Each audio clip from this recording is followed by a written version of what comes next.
You're going to like this episode. We head on over to Europe. Ever heard of it? Yeah, that's right. We're headed there to Belgium, and we're talking with David Haynes. Oh, I'm saying that. Haynes. And he is a bishop in that area, actually has sort of a unique setup as a bishop. He calls it his 5-year mission. He'll tell you more about that. And as a convert of 13 years ago and just rocking in the gospel. Just such an honor to speak with him and benefit from his faith and his testimony.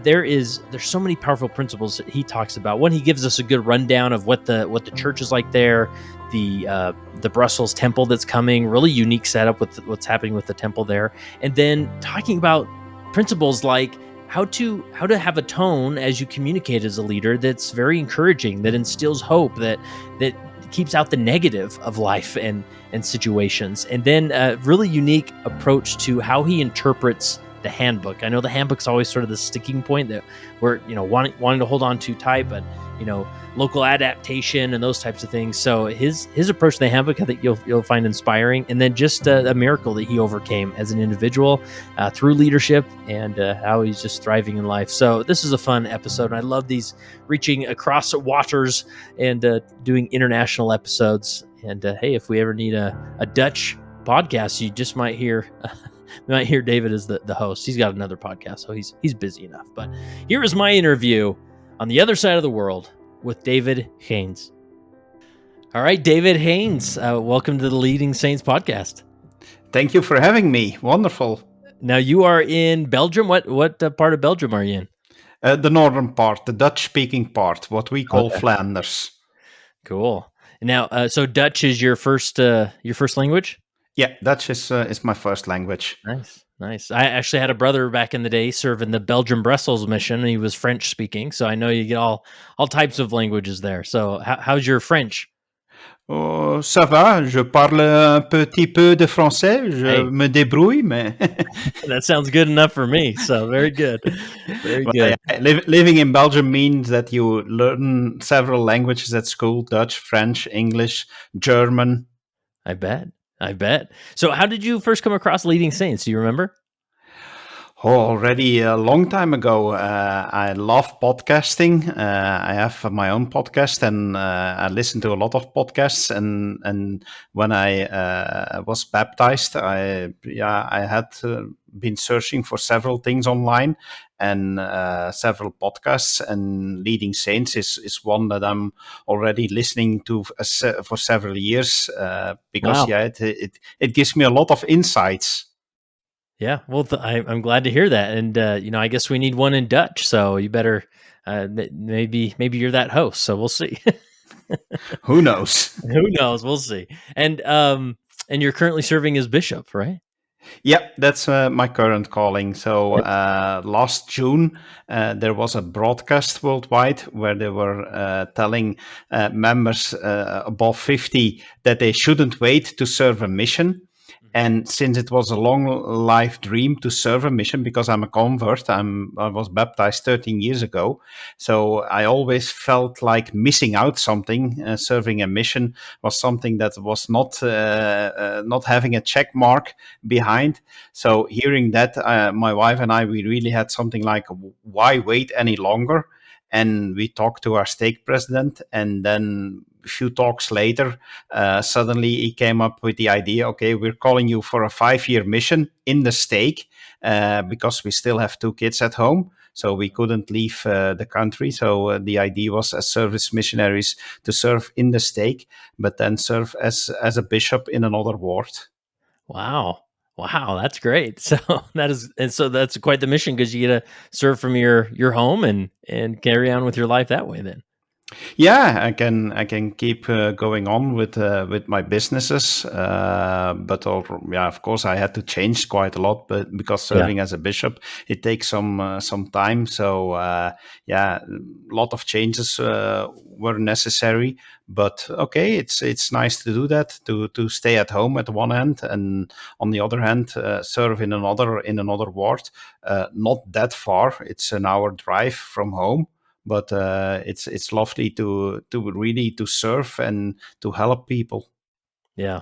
Now you said you got baptized 13 years ago. Is that right? Yeah, 13 years ago in 2011. Wow. And were you? I mean, did your wife was introduced to the church and your family all together, or what's the summary of that story? Well, it's a quite funny story. I have to go back to the year 1984, and especially my wife has to go back to that year because in Europe we have a song contest, the Eurovision Song Contest. It's getting famous worldwide now, and in '84, three young brothers won the contest, the Herreys brothers, and they are members of the Church of Jesus Christ of Latter-day Saints. You could call them the European Osmans. So my wife was 11 then, and she liked these boys very much. She read a lot about them. In every interview, she read about that they were members of the church. So that's how she got an interest. And then I skipped many years later. We were married already. We knew from each other that we both had a place for God in our life, but we didn't do anything with organized religion. But we were searching, and at a certain moment, she told me about this story, and she said, "Yeah, so do you know about this church?" And then she introduced me to the Book of Mormon. She gave me her old copy that she once got from some missionaries years and years ago, back in the 90s. And I started reading it, read it in 3 days. And after a search for more than 10 years, because I have to mention, I'm not raised in any kind of religion. Rather, my father had rather something don't believe religion. It's all something to stay away from. But yeah, that reading the Book of Mormon really felt for me. Okay, now I found all the answers. I started reading all the stuff I could find online about the church, and after 3 months, I knew for sure, okay, I want to be baptized. I want to be a member of this church. Wow. And here you are. Now you're a bishop. Now I'm a bishop. That's awesome. Anything else you would say, just like giving us a, on the ground perspective of the church in your part of the world is, I think Europe sometimes gets a bad rap when it comes to religion, being, maybe overly secularized, or, it's hard to baptize in Europe. But I mean, what do you see? How do you explain what the church is like in that part of the world? Well, I have to mention first that my previous calling was National Director of Communications. I served for 6 years in that calling, along with some other callings. But being in that position gave me a unique perspective on how Europe is doing. As a church, as about religion, because I also had to make a lot of contacts with other faiths. So yeah, I think my personal opinion is based on all those years and talking with a lot of people is that Western Europe is really one of the maybe toughest parts when we talk about being secularized. Most people here, if I look at all my all-time friends and a lot of my business contacts, and I tell them and I'm a member of a church, they look very strange, and they look like, really, nowadays.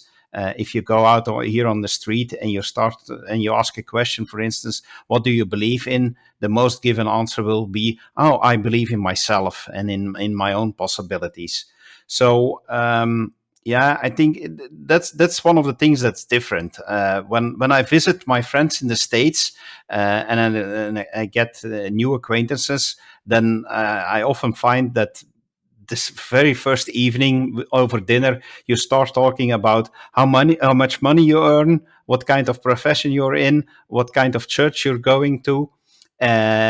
And in Europe, especially here in Belgium, if there are some topics you don't talk about, not even with your closest friends, then it's about how much money you earn, which faith you have, and for whom you vote.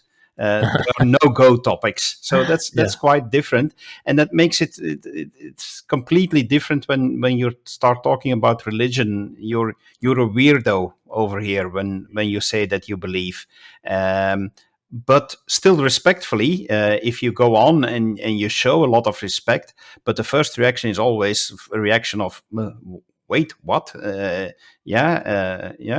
So yeah, that's different. Yeah. So is it something that do you find yourself just being more closed about it as far as sharing your religious faith, or do you wear it loud and proud and just come what may, or Well, For myself, I don't have any problem with that. From the moment on, I found this church. I knew, okay, I'm in the place where I belong, and I want to share this message with a lot of other people. That's also why I think I feel missing out ever being a missionary before. So I don't have a problem. I think that's also maybe the reason why I have my own podcast about being a member of the church. I've been serving as communications directors. Um, for me, it's quite normal to talk about this, but maybe it's also because my life allows it. I know several people in our church that are also very enthusiastic about their belief, but they can't talk about it. I know people that say, "Ooh, if I would mention this at work, it could be risky for my job." So yeah, that makes it all different for all people over here. We also believe every member is a missionary, but for everybody it's different. But for myself, it never been a problem. Yeah. I share it wherever I can. Love it. So the ward that you preside over, it's not your home ward in the stake, but is there anything unique about it, or it's just another ward in the area, and then they just need your help there? You were called over there. Well, at the moment, to be honest, yeah, they call a bishop from outside the ward only if there's a reason to. And this ward, St. Nicholas ward, is becoming a small ward. It's one of the oldest wards in the stake. Um, they had converts just after the first missionaries arrived in Belgium, but at this moment they are struggling with people getting older and declining figures. So that means that it is a small ward. Lately we have an attendance of it's a little bit better already, but now we have an attendance of 70 on Sunday by average.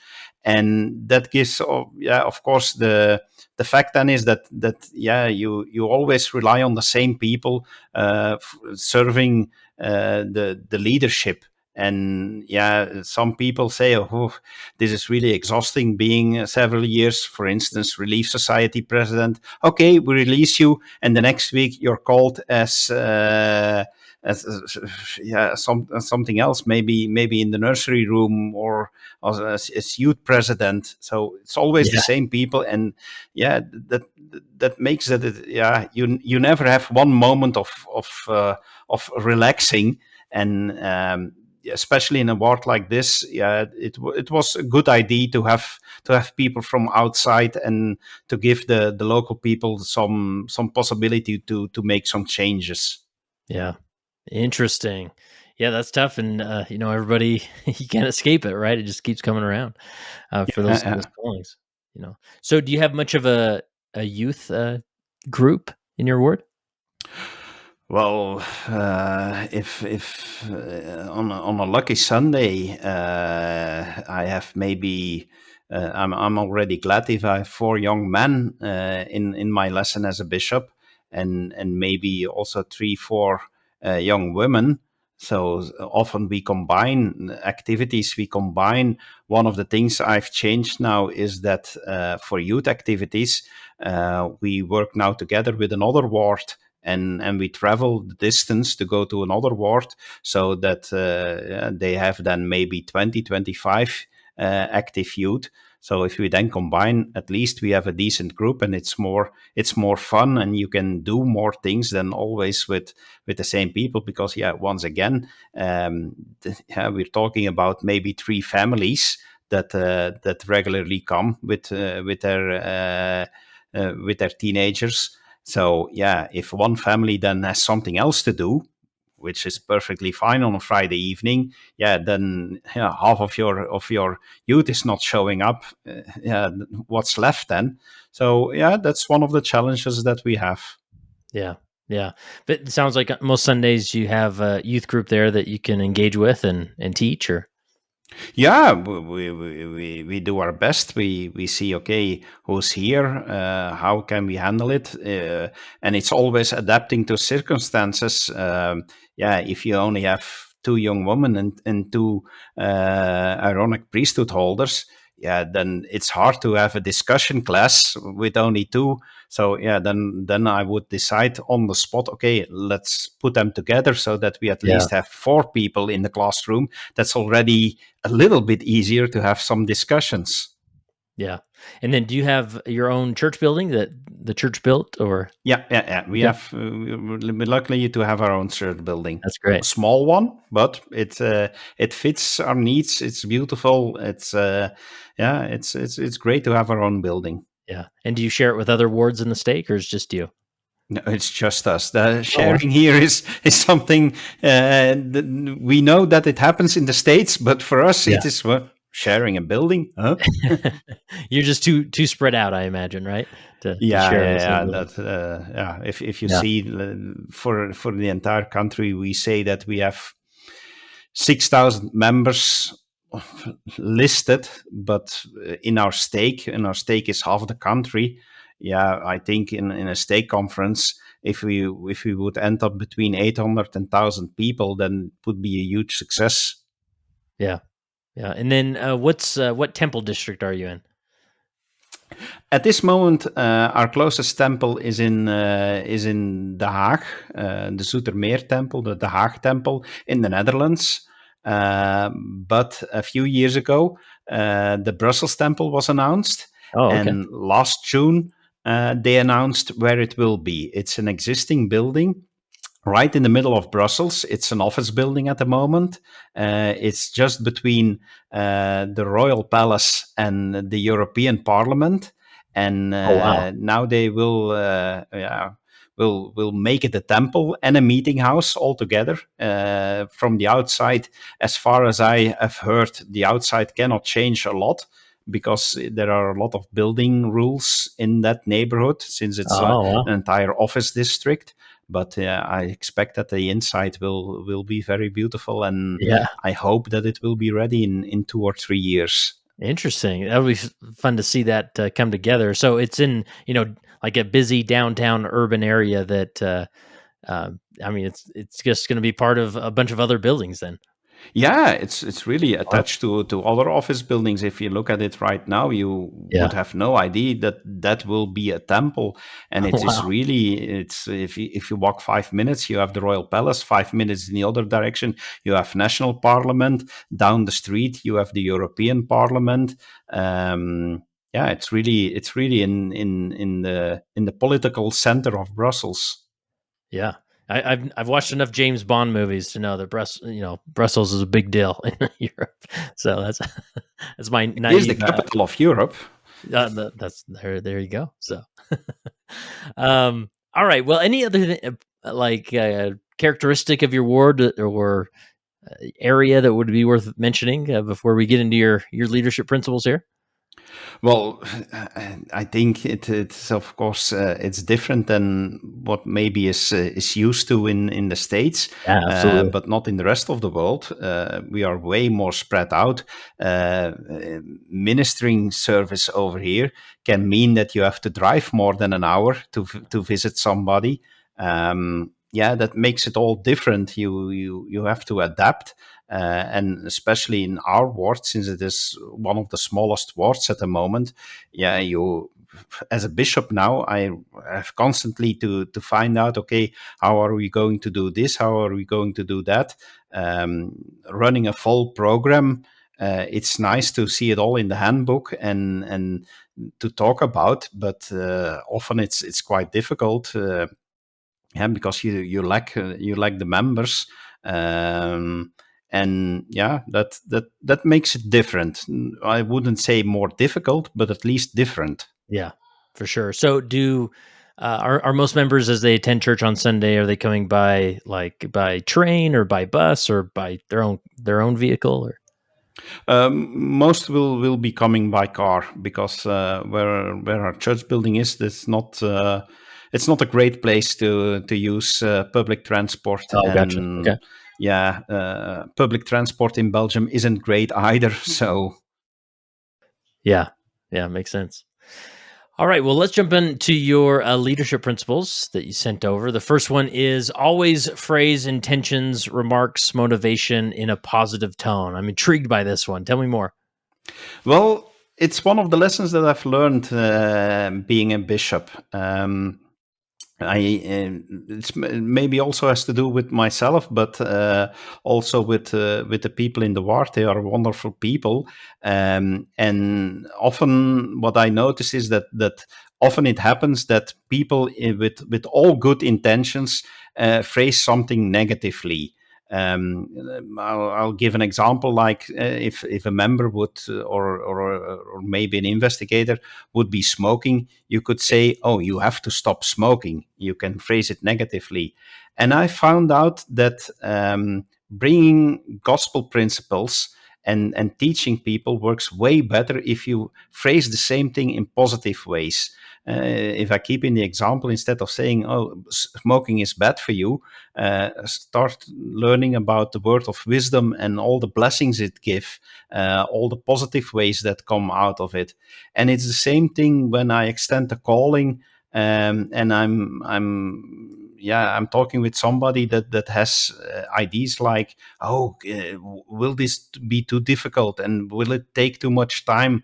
I've learned to talk about all the positive things, and also in helping people. For me, it's like, yeah, if for an example somebody would come to me and tell me that they are struggling with something, I would never focus on the problem they're struggling at. I would focus on, okay, how will we get you back closer to the gospel and invite you? And really, I took this really into all the little details, is by choosing my words also carefully, is that I always try to look for positive words and especially positive examples. To give an example, recently it happened. I think I can share this. Is that during a testimony week Sunday, there was one of our. I saw that one of the sisters start crying, and I went over to her, and yeah. Thing was, she said herself, yeah, she barely can walk. She needs a walker, and she said, "Yeah, I want to share my testimony, but yeah, I cannot get up to the pulpit." She used a negative word herself. "I cannot." And I said immediately to her, "Yeah, but you can give your testimony. Give me a second." And I run around. I search for a handheld microphone, and people were like looking like, "What is our bishop doing right now?" During other members giving testimony, but I managed to give her a microphone and say to her, "Yeah, please share your testimony from where you're sitting. There's no problem with that." And that was such beautiful example of somebody that really wanted to share and thought for all these months, "Yeah, but I cannot do it. I cannot walk. I cannot go to the pulpit." And yeah, that's what I try to do, is not focus on what cannot be done, but focus on what can be done. And yeah, that gives a different feeling. Yeah. I think that's really helpful, just because there's sometimes so much pressure as a leader to say the right thing, or, and so if you kind of just say, whatever I say, it's gonna be in a positive tone and an encouraging tone, one that gives hope. And that can do a lot to just continue to encourage people, as I think our naturally our brain seems to take everything negative, or the negative parts of life seem to stand out over the positive ones at times. And so it's a good habit. Yeah, but it's a principle that we all know, but sometimes we seem to forget. It's like, okay, sometimes it happens during a Sunday meeting that children are a little bit extra active and making some noise. And yeah, I completely understand that from for some older members who may be having a little bit problems with hearing and using hearing aids, that it tends to be more noisy for them. So I completely understand that these people start looking around and look like, "Oh, yeah, it's bothering me." But yeah, once again, you could go to the children and say, "Sit down," and yeah, and go to the parents, keep your kids quiet. Or yeah, you could do like, "Okay, there's one running around really wildly. Well, I'm going to take him and let him sit next to me at the pulpit and see if he's still noisy and stuff like that." So yeah, simple things like that. Yeah. Awesome. Anything else around that as far as, keeping a positive tone, or do we cover it all? Well, it's really a duty to have this always, and even in meetings, in bishopric meetings, in ward councils, is that often people see problems and phrase things negatively, and say, oh, we cannot do this, or that's impossible, and yeah, is then flip it around and say, yeah, maybe.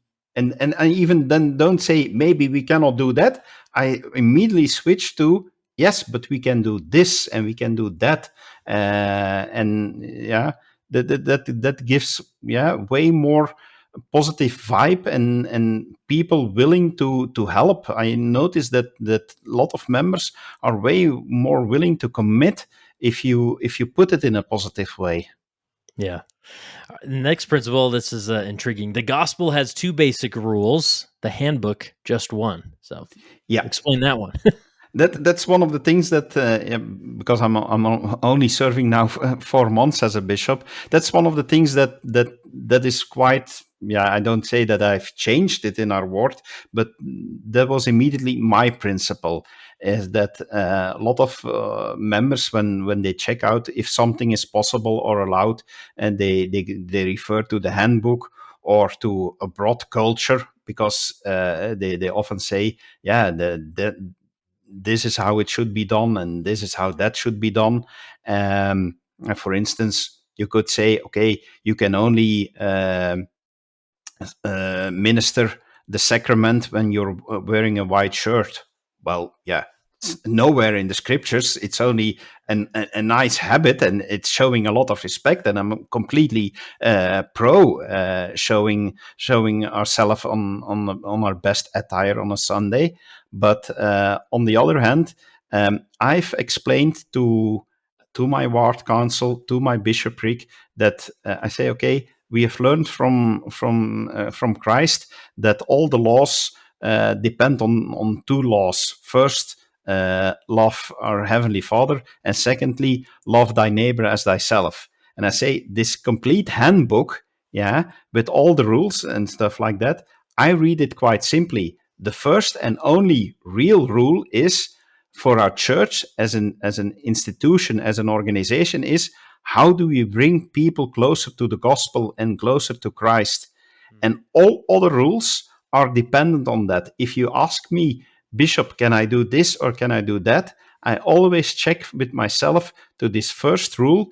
Is this helping somebody, or is this, yeah, giving a bad feeling to somebody? Yeah? To stay in the same example, if somebody without a white shirt and somebody would react to that, oh, Bishop, why did you allow somebody without a white shirt to minister the sacrament? My idea would be, okay, and once again, combined with the first principle, you can go to this person and say, oh, you cannot wear something else than a white shirt, but you can approach the same person with love and say to them, okay, we have a habit. It's only because we want to show respect. It's not a real rule. You will not lose your temple recommend if you wear something else. But yeah, and approach it like that, and think about, what can I do to help this person to bring him or her closer to the gospel?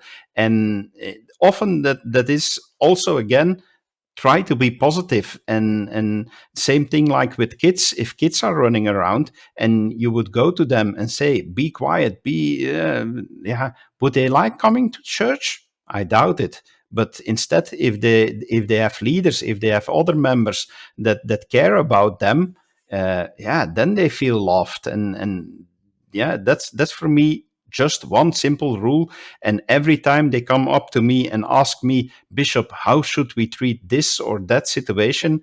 I always go back to this number one rule. Our organization is only meant to bring people closer to the gospel. Love it. That's awesome. I think that's a great way to interpret, the handbook at times, as it sometimes feels overwhelming, So, next principle is avoid disappointment. How do you go about doing that? Yeah, you see, the three principles are all tied together. But I noticed that, of course, we have a church here in Belgium. We have, yeah, we're losing members. Members are getting inactive. Uh, we are we are still a growing church. We baptize a lot of people, but even a lot of people getting baptized disappear after a few months, and that's a pity. And when I talk to these people, and I really made it a goal for myself to go talk to a lot of our inactive members, and I build a kind of trust before I ask the question. But then I always ask the question, why don't you come to church anymore? I really want to know, not for blaming, or just, I'm curious. I want to know. I want to learn as a new bishop.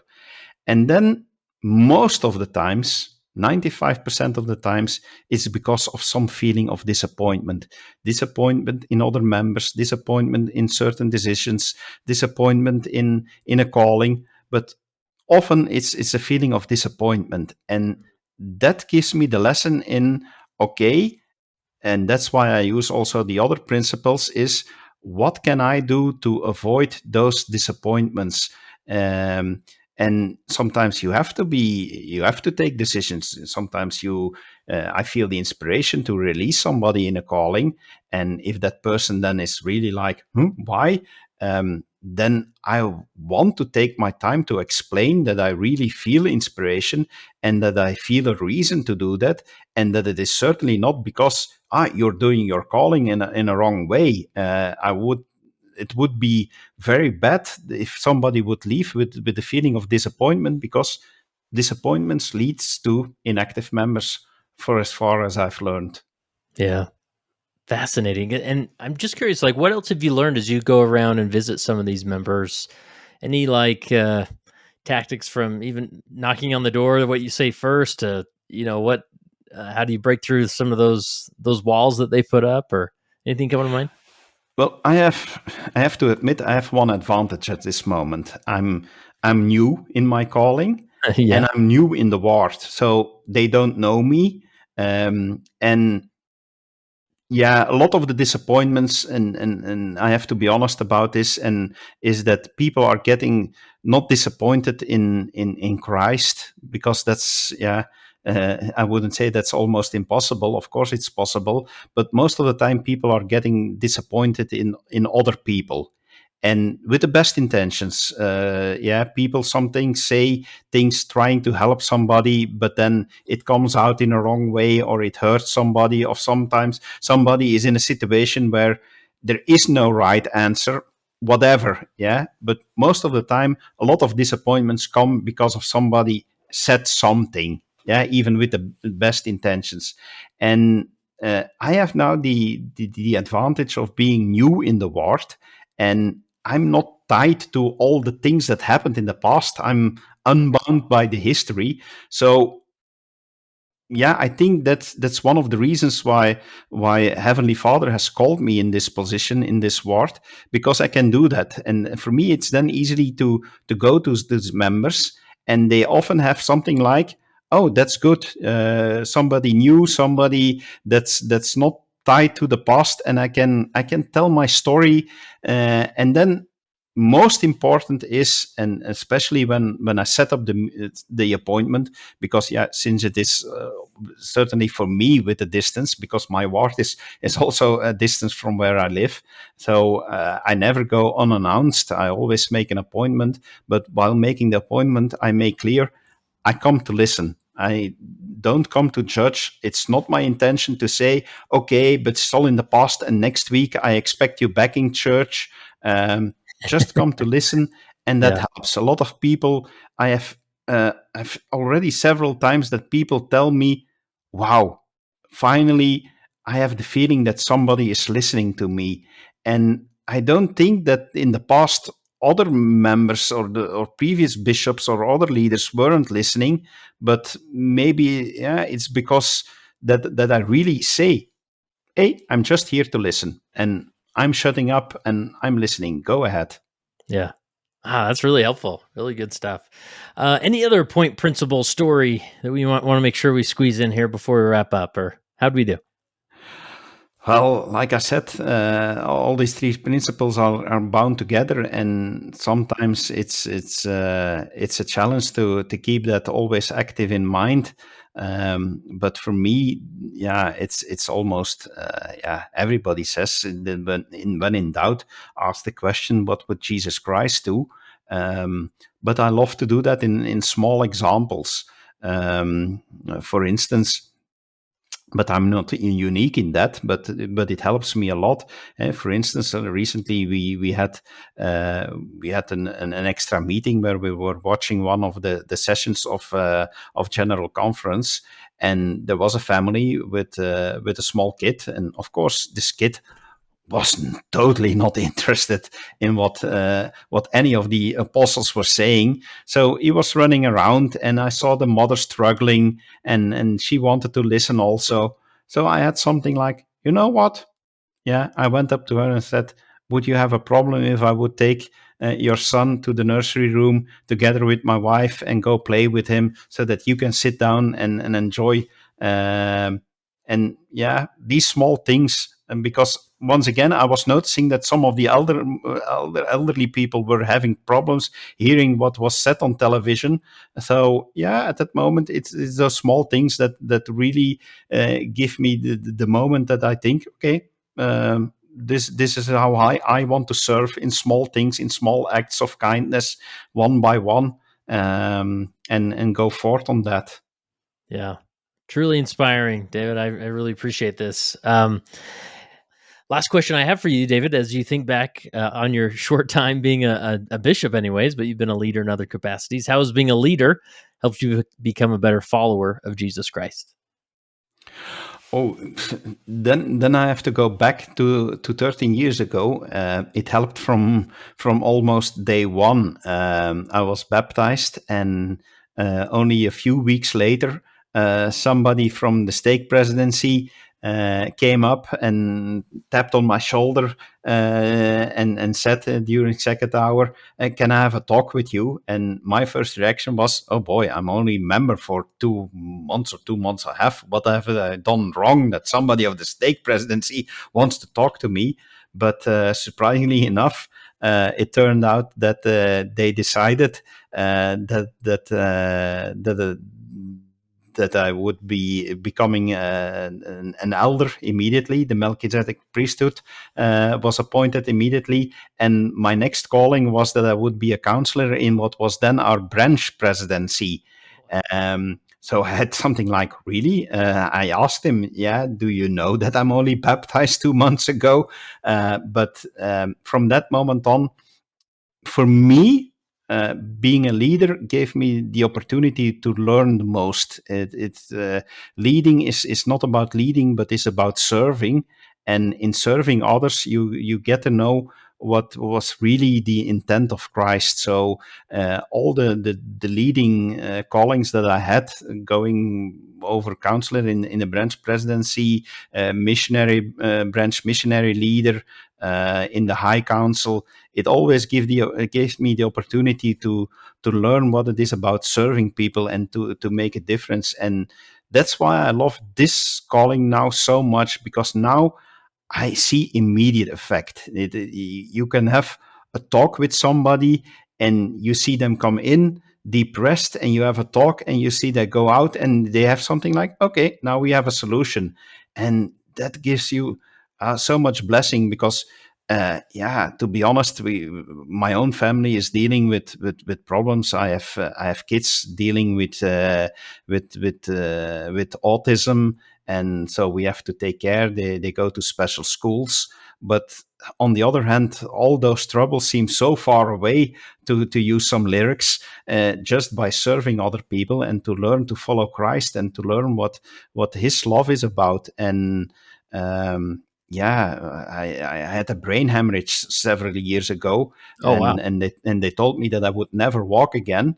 But just my faith and my belief in Christ, and knowing that while I kept on serving, I would not avoid the problems, but I would find the strength to deal with them, that turned my life up and around. And nowadays I walk again, I'm serving as a bishop. And so for me, no better way than serving. It's not about leading, but no better way than serving to find so much blessings in my life.